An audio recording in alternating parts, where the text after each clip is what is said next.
So today we've got something super fun. I started reading a new book over the weekend, and the first chapter had some incredible thoughts in it. So I can't wait to share those with you today. And I'm going to throw in a few of my own. These thoughts that could be holding you back from getting your course business rocking and rolling. So let's jump in. I can't wait to share them with you. Welcome to the Course Creators HQ podcast, helping you navigate the latest techniques for creating and marketing online courses. And now, here is your host, Julie Hood. Oh my goodness. So I have such a cool book to share with you today. But before I do that, I just wanted to tell you about two things we've got happening coming up. So next Tuesday, it's going to be February the 13th of 2024. We've got the mini course magic workshop again at an incredible price. So if you are interested in having a mini course created and using it with a free tool for the hosting to help you build your list or even to sell it, I really, really hope you'll come join us. And then we're also jumping into a new session of the course sales launchpad. And if you've been trying to figure out how to sell your course, how to get in front of new people, how to get going on that, please come join us. You can catch up. We just started this week, so you can jump right in, and I'll put a special offer in the show notes for you. So both of those things have links in the show notes. I hope you will join us for one or both of them. Okay, so these crazy thoughts that could be holding you back from actually getting going on your online course, getting going with everything that you're trying to build and helping other people and actually making some money while we're at it. How about that?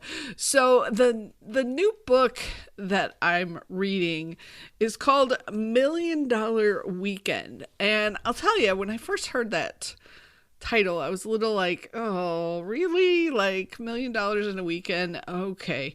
But as I jumped into it, I'm trying to get past the title that feels a little hypey and actually get into the content that's in the book, because it's from Noah Kagan, which if you haven't heard of him before, he's the founder of AppSumo and several other things. So he gets into some of that in the book. But the part that I really want to share with you is from the very first Start Here chapter that he created. And he was talking about how he decided that he had come up with the 3 steps to come up with a successful business. The first one is to find a problem that people are having that you can solve. The second one is to craft an irresistible solution whose $1 million plus potential is backed by simple market research. And then 3, spend no money to quickly validate whether your idea is the real deal or not by pre-selling it before you build it.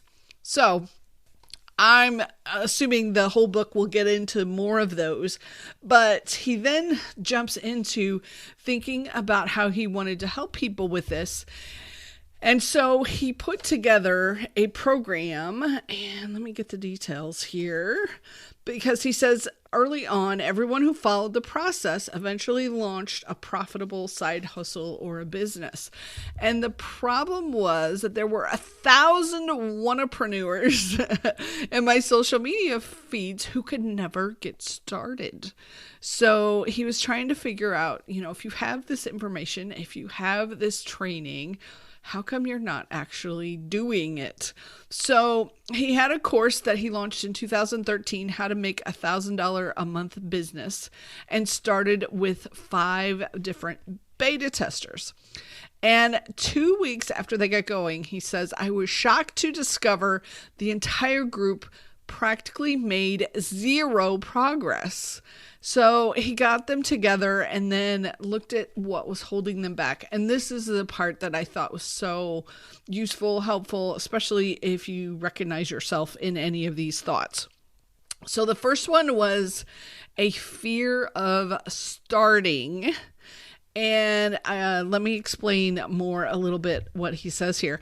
At some point, people are told entrepreneurship is a huge risk, and they believed it. They figured out that more preparation, more planning, and more talking to friends might help overcome the insecurities, but that inaction only breeds more doubt and fear. So in actuality, the best way to learn what we need to know and become who we want to be is by just getting started.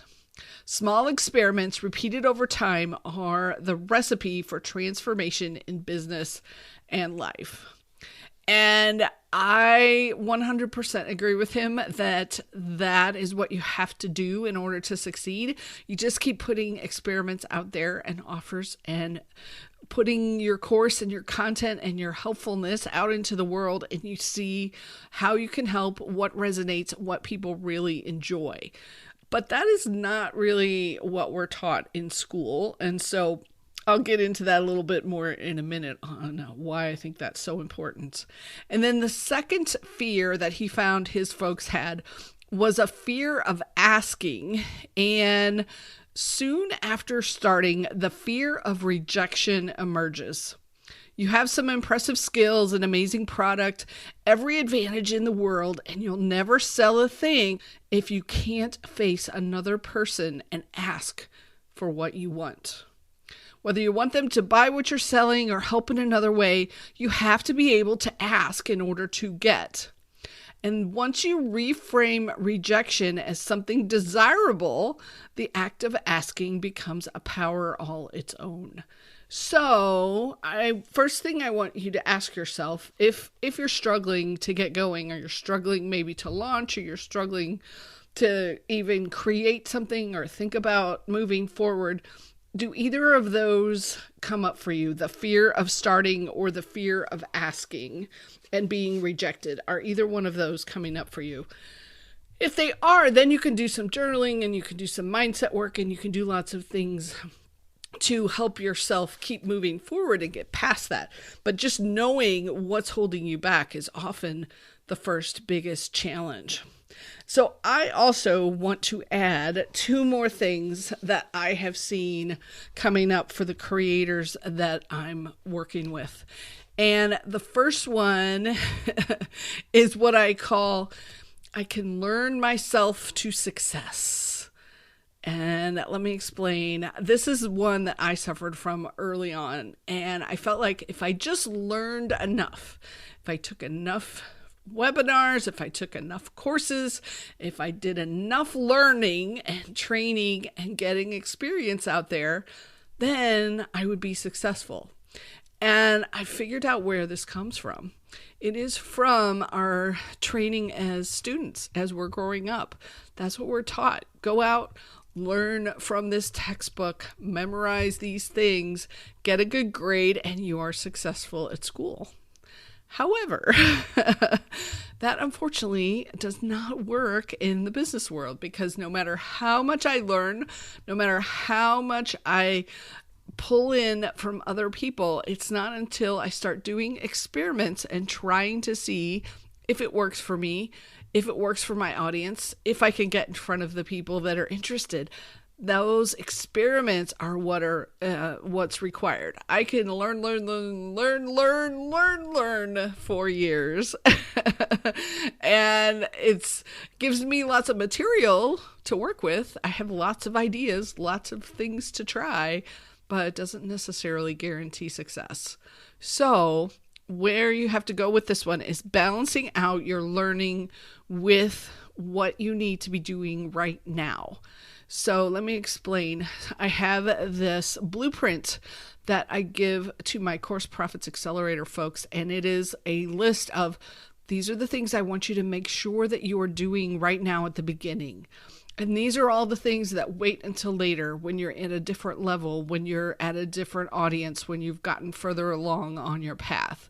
And just having that is tremendous, because it prevents you from going down all kinds of rabbit holes and doing the, I'm learning for my business. I'm learning. So I totally understand anybody who is suffering with this one. This one I had for years and years and years. And then the last thought that I want to share with you that I've started to see coming up is what I would call creator guilt. And what I mean by that is someone who at some point has said, oh, I'm going to create a course, or I'm going to create a podcast or a YouTube channel, or I'm going to create something. And then for whatever reason, maybe some of these thoughts, maybe something else, but for whatever reason, they didn't actually get to do it. They, maybe just life got in the way, maybe they lost interest, whatever. It doesn't really matter what the reason was, but there is some underlying guilt that is hanging around from that. And so they don't want to come out again later and be restarting again or retrying again or having to say, yeah, I was going to do this and I didn't do it yet. So I want you to, if you happen to have any of that, just erase all that. It does not matter. All that is gone past whatever. We're going to start from where we are today and start moving forward, taking baby steps and keeping ourselves moving forward. So just 1% a day, and you'll be amazed in a year how much you can actually accomplish. So don't worry about if you've got some guilt around, oh yeah, I wanted to do a YouTube channel and I never got around to it. I don't care. Or if you came to one of my trainings and you got a topic for your course and you didn't ever actually follow through and create it, I really don't care. Like, let's just get going from where we are right now and keep moving forward. And the reason is the people out there who are your students, who are your audience, who desperately need what you are sharing, they need you regardless of whether you said you were going to do this 5 years ago or 10 years ago or whatever. They need you today. So let's get going. Let's jump in. And if you're interested in reading the rest of the book, I have not read the whole thing. So I should say there might be some things in here that I don't agree with or that I wouldn't do. So I've only read the beginning, but I thought that first part was so good I had to share it with you. The book is called $1 Million Weekend by Noah Kagan. And I'll put a link in the show notes for you too, in case you want to grab it. So I hope this gave you some food for thought, maybe some things that you can recognize that is happening for you. And I want to erase all that guilt around all of this. We're just going to keep moving forward. We're going to start today and do better, do a little bit more, take a step forward, do a tiny little thing to keep moving yourself forward. And then you'll be amazed at the end of the year when you can see how much you've actually accomplished. So enjoy. I hope this was fun. Thank you for listening. Thank you for being here, for following, subscribing, for leaving those 5-star reviews. I'm always enjoying getting to go out and read them out on the podcast apps. So totally appreciate you. And I get to do my little happy dances in my office. So take care. Have an incredible, wonderful week. I hope you are able to move a few steps forward, and we'll catch you next week on the podcast. Talk to you soon.